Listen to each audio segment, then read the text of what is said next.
Good evening. I'm Brian Grady. I'm a resident of the 45th Ward in the northwest side of Chicago.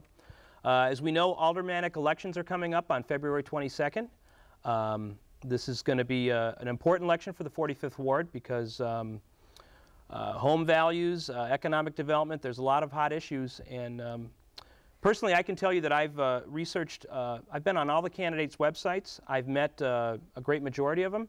There's one candidate whose message really resonates with me personally and to many.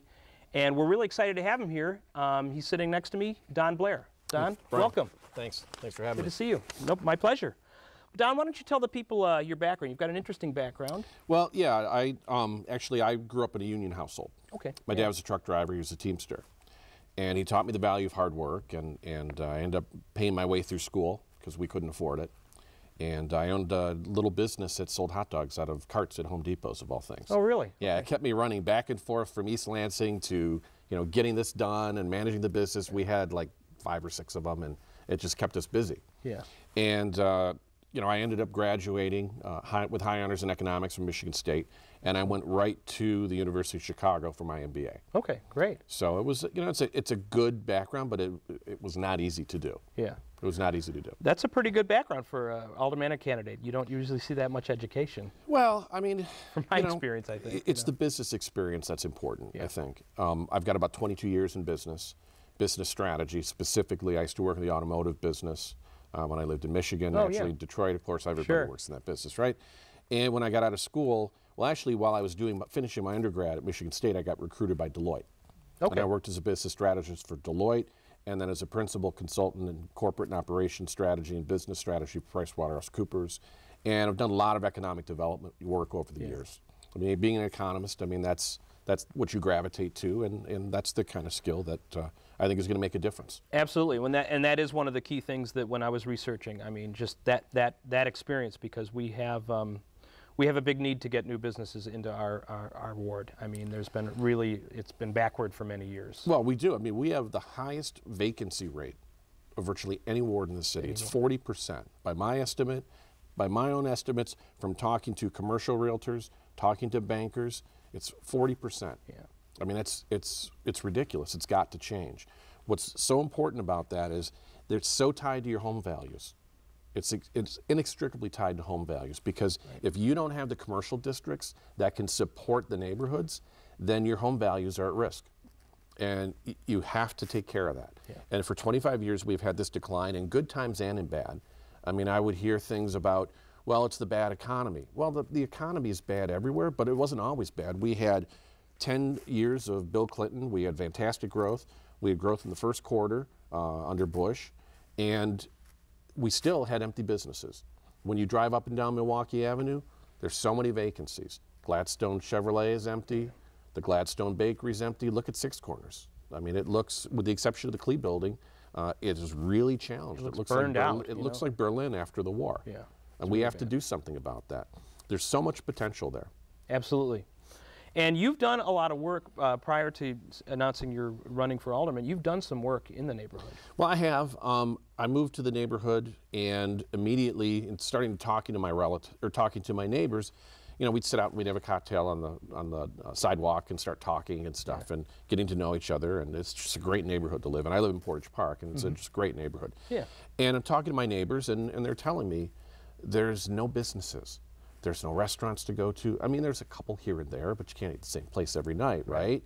And there's virtually no businesses. I mean, there's the Jewel and stuff, but that's great. You got to cross busy Cicero Avenue to get there. It's not really something that's easy to walk to.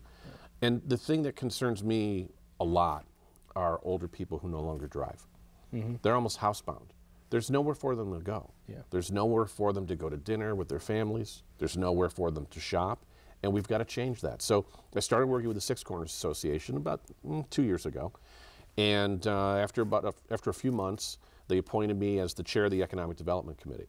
Great. So we got some things done pretty quickly. We got the city to fund an economic development plan for that area. It has been funded. And my understanding is that they have hired the firm that's going to write the plan.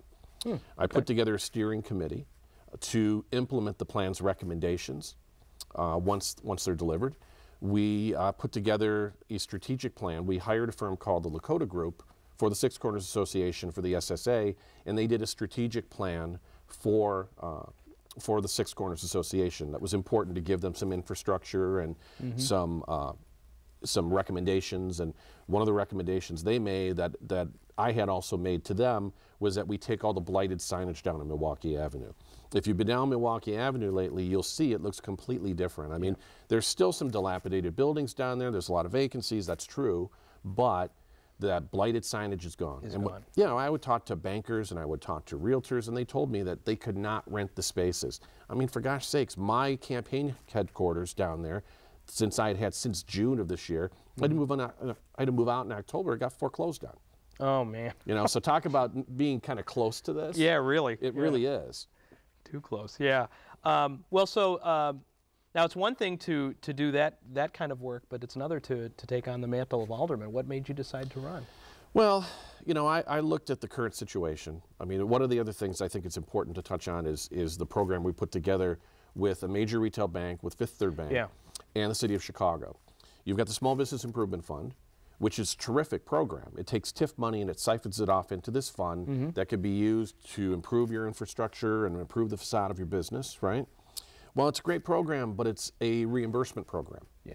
And I don't know a lot of small business owners that have that kind of money sitting around. Exactly. Right? Yeah. So what you have to do is you have to bridge the gap between people who need the capital and the sources of capital, and that's what we did. So Fifth Third agreed to let the grant recipients assign rights to that grant over to Fifth Third. Fifth Third puts them through a mild underwriting process just to make sure they're a legitimate business, et cetera, and then they provide the lines of credit and pay the contractors directly. Okay. I mean, I think that's going to be a big, you know, important tool that we can use going forward, and that's just not in the 45th Ward, that's in the entire city. Yeah. So I made the decision to run for alderman because the community leaders and business leaders came to me.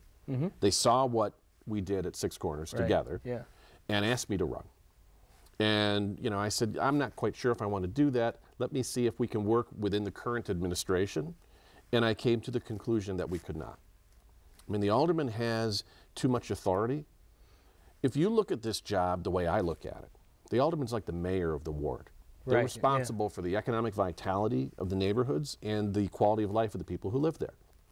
And there has not been that focused attention, because if it had, then we wouldn't be looking at the vacancy rates and, you know, the dilapidated signage and stuff. So definitely, you know, that is, I mean, given my background, that's my focus. Yeah. And I think that's where I'm going to make the most impact. Sure, there are other things I want to do, but I realized that in order to really make a difference, you really had to just take on that mantle and just go for it. I mean, I've got this business experience, a long history of in business and finance, and I want to use that and leverage it to help the people who live here, because it's the right thing to do. The one thing my dad told me years ago, you know, I was going through school, he said, you get through school, you work hard, you learn things. Remember that if you have the skills and experience to help people, you have a moral and ethical obligation to do it. Yeah. And that is the main reason I'm running.